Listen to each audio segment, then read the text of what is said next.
Along one of the most beautiful stretches of California, there is a coastline uncluttered by homes, businesses, or industry.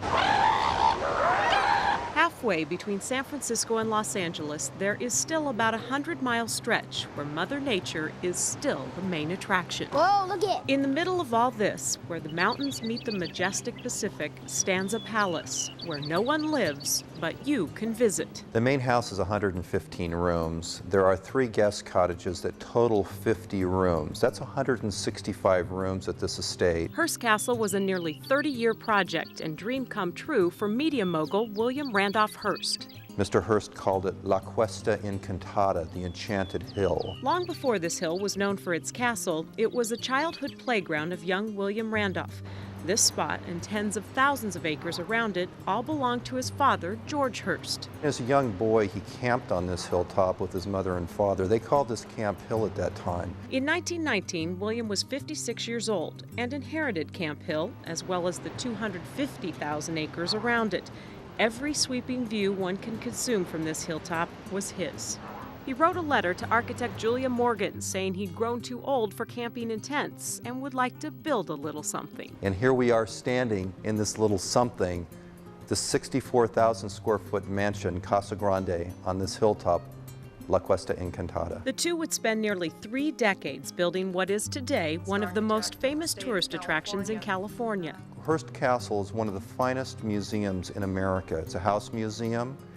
It's a place where there are arts and antiques that aren't available today on the open art market. And if they were, they'd cost a bundle because there are about 22,500 art and antique pieces inside the castle. They adorn rooms, ceilings, and walls. Now this is called the main library. They represent different styles, distant countries, and ancient history. He bought priceless pieces of art like this piece of Greek pottery here, dating back to before the time of Christ. Wow, and that's what we're seeing all up on the shelves. Yeah, there's over 130 in the collection. Today, the castle and its contents are owned by the state of California, a gift from William Randolph's heirs. But in the heyday of Hollywood, it was a playground for the powerful. And finally, after decades of drawings and design changes, by 1947, the construction of Hearst Castle finally ended. In Hollywood, no matter how many movies you'd made, no matter who your agent was, you had not made it until you dined at this table and sat next to the chief right here. Weekends at the castle were designed to be the ultimate getaway, and they were.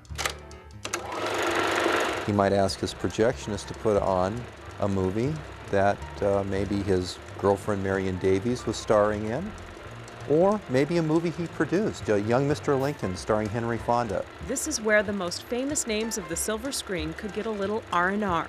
Guests could soak up the sun and the scenery of the magnificent Neptune pool. This is the most expensive single room at Hearst Castle. And if the fog moved in, so could you, and take your dip in the Roman pool, which costs so much to build because it quite literally is lined with gold.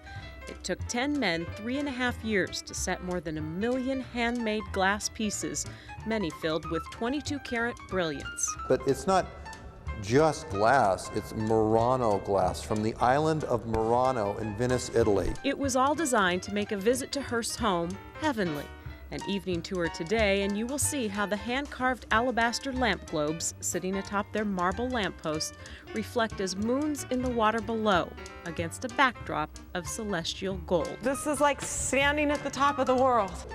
Because what you're diving into is the evening sky. This was an entertainment mecca, but don't forget, Mr. Hearst was a businessman, and he ran an empire from this office, an empire that included movies, magazines, and don't forget, he put out 26 major metropolitan newspapers. He was a grand figure in the history of media, and his castle stands as a monument to the history he created on this enchanted hill on the unspoiled coast of California.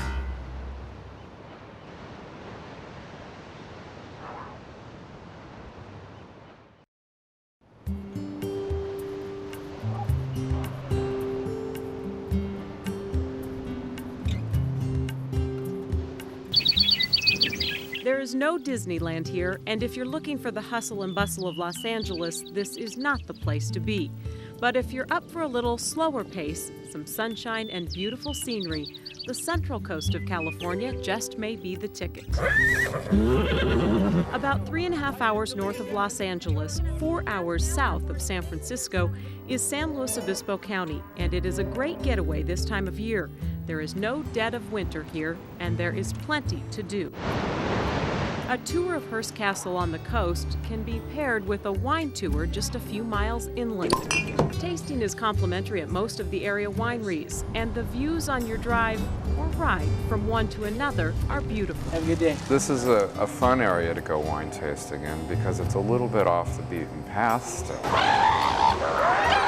Perhaps you'd like to spend the afternoon taking lessons on leisure from the ultimate beach bums. The baby was clapping. Oh, there he is. He is clapping. For it is here the northern elephant seals like to spend their winters. See the seagull right by him? It is their birthing and breeding season. It's gotta be 1,800. The thousands of blubbery bodies that cover this stretch of coastline will take away any inhibitions you may have about bearing your pale winter bod and hitting the beach. Whoa, look it. Kids will likely get a kick out of watching the 3,000 to 5,000 pound males lumber their way to the water. Or to hear the hollow holler they make aimed at showing others who's boss. You can call it a day at one of the quaint lodgings along Moonstone Beach just down the road, or head south about 40 miles to the city of San Luis Obispo and check out the extravagant theme rooms of the world-famous Madonna Inn. Morning coffee likely won't be hurried if you take it on the patio of your room at the Cliffs Hotel in Shell Beach. And if you do come here in the winter, Wow! Clap. don't miss the show the Monarchs provide down the street in Pismo Beach. I thought that was part of a tree was dyed and it's butterflies. 40 to 50,000 monarch butterflies hit this beachside grove to hang out for the winter. This is fantastic. We've been to Santa Cruz before, but didn't see the number of butterflies we have here. The butterflies are a little slow moving in the mornings, but once they feel the warmth of the sun on their wings, the sleepy grove comes to life. Is that neat? Yeah. If your morning with the monarchs proves enough to clear the cobwebs from your sleepy head, it may be time to hit the dunes of Pismo Beach. Putting on a helmet so I can do a little dune buggying. Voila. A rented ATV and 8 miles of hilly sand dunes can keep you entertained all day long. There's terrain for all levels, but younger kids should definitely have chaperones. You know, it's pretty fun for the big kids, too. If you're not into the jumps and bumps and bowls, you can just cruise along the water's edge. And if you can't get enough of the sand and sun, for a few bucks you can camp anywhere along this 4-mile stretch of beach. Or spend the rest of your day pierside in Pismo, where you can rent everything you need to try your luck at being a surfer dude or diva. This is not the tropics. The ocean water is cold. Your days will typically be sunny, but only in the upper 60s to 70s this time of year on the beach. When you head inland to the wine country, the 80s would not be out of the question. But no matter what time of year you come, bring a jacket for the evenings, because it usually does cool down overnight along this stretch of the California coast. There is no better place than here on the Central Coast for the best weather all year round. If it's not raining, it's like this. Jeanette Trumpeter, News Channel 8.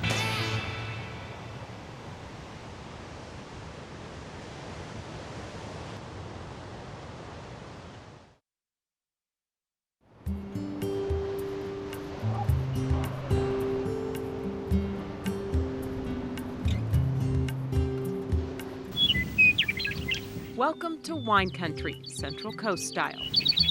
San Luis Obispo is home to a stretch of California that is a far cry from what many Iowans picture when they think of the Golden State. You don't have jammed up traffic and those kinds of things to deal with. It's an idyllic kind of a situation, sort of an Eden, as it were. The area still very much has a rural flavor to it.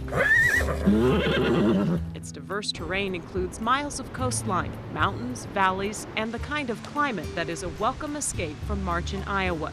It also offers, say winemakers, the perfect combination for making fabulous wine. Warm sunlight all day and then cooling influences in the evening. You get the perfect balance of fruit and acidity in this climate. Perhaps that's why this region now has the third highest concentration of wineries in the United States. Napa #1, Sonoma #2, but we're hot on its heels. The quality of the wine that comes from the region is certainly equal and on par with any place in the world. Some of Wine Spectator's highest ranked wines come from right here.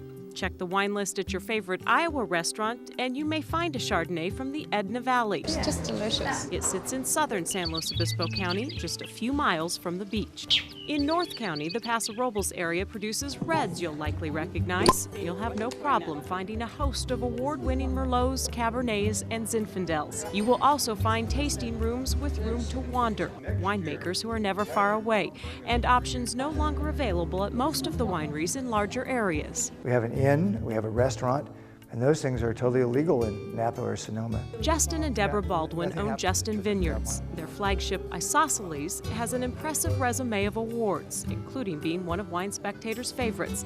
The Baldwins say the unspoiled beauty of the area is enticing more and more vintners to call the Central Coast home. This is where we do all of our barrel aging. Gary Eberly has watched the area boom and isn't surprised winemakers have discovered what he did 3 decades ago. My goal is to make the best possible Cabernet I can. Eberly Winery consistently finds itself at the top of best of wine lists. And how many barrels do we have down here? About 1,600. Wow. And he gets the nod from Wine Spectator for offering one of the best wine tours in the state, a tour that includes a trip down under to the 17,000 square foot cave system where all Eberly wines are aged.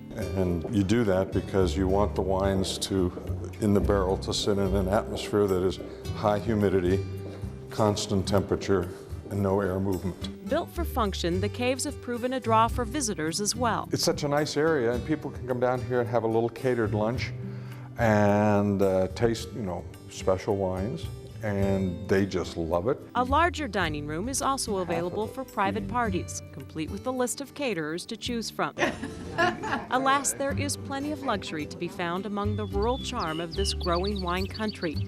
Among the acres that separate quaint turn-of-the-century towns here, luxury spas, inns, and restaurants are sprouting up. The thing that's great about this area is a lot of the wineries are small enough that you actually may have a chance of meeting the winemaker or perhaps the owner of the winery, and if you're lucky, getting your bottle of wine signed for the trip home. The tasting experience here is intimate. You can meet the winemaker. You don't have to wait in long lines. This is one of 3 Chardonnays we produce. The Central Coast wine experience is a bit different than you'll find in more populated areas. And that, say fans of the region, is exactly the point. You come to wonderful wineries, wonderful restaurants, great places to stay along the coast here, and beaches that you can walk on for endless miles, something you can't do in Napa.